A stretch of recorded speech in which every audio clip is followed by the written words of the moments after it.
Leadership myth or position. I will lead when I will become leader. Position has little to do with genuine leadership. You don't need to be CEO or president to develop relationship with others. Influencing others is matter of disposition and not position. Leadership is a choice you make and not a place you sit. You can make difference no matter where you are. Increase your influence beyond your title and position. Pioneer myth. Another leadership misconception is anyone who is in front of crowd is a leader. But being first isn't always the same as leading.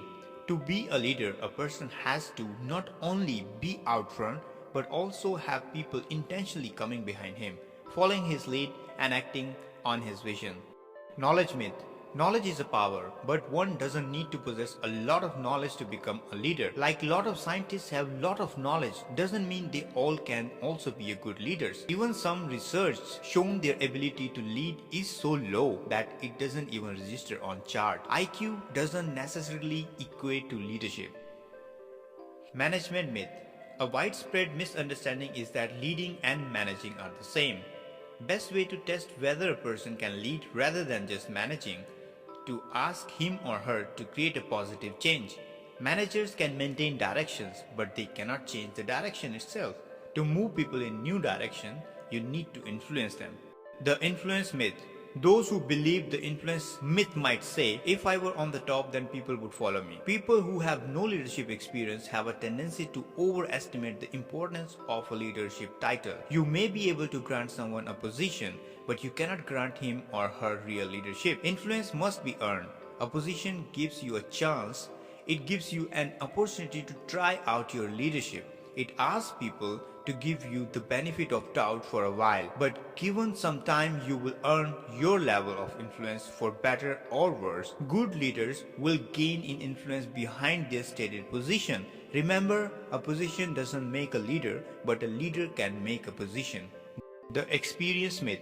Although the desire to improve an organization and the belief that you are capable of doing it are often the marks of a leader. Without experience, being the top person in an organization, you would likely overestimate the amount of control you have at the top. The higher you go and the larger the organization, the more you realize that many factors control the organization. More than ever, when you are at the top, you need every bit of influence you can master. Your position doesn't give you total control or protect you. The freedom myth. Those who believe the freedom myth might say, when I get to the top, I'll no longer be limited. But when you move up in the organization, the weight of your responsibility increases. In many organizations, as you move up the ladder, you may even find that the amount of responsibility you take on increases faster than the amount of authority you receive. When you go higher, more is expected from you. The pressure is greater and the impact of your decision weighs more heavily. Leaders have more obligations, and because of that, they become more limited in terms of their freedom. It is limitation they chose willingly, but they are limited just the same.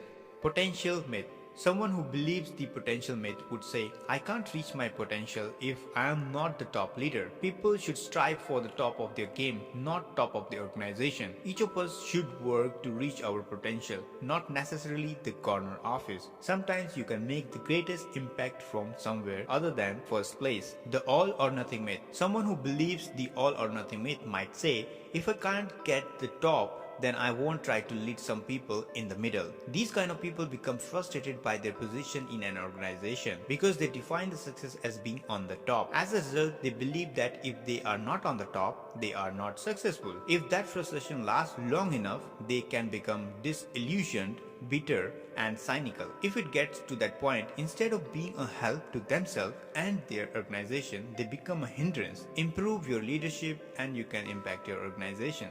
Finally, great leaders are not born, they are made. It's not a genetic thing. You must not be at a certain age to be a leader. You must not be on the top. You must not be a perfect to become a leader, but you must learn from your mistakes. And you should keep influencing people, doesn't matter at which position you are.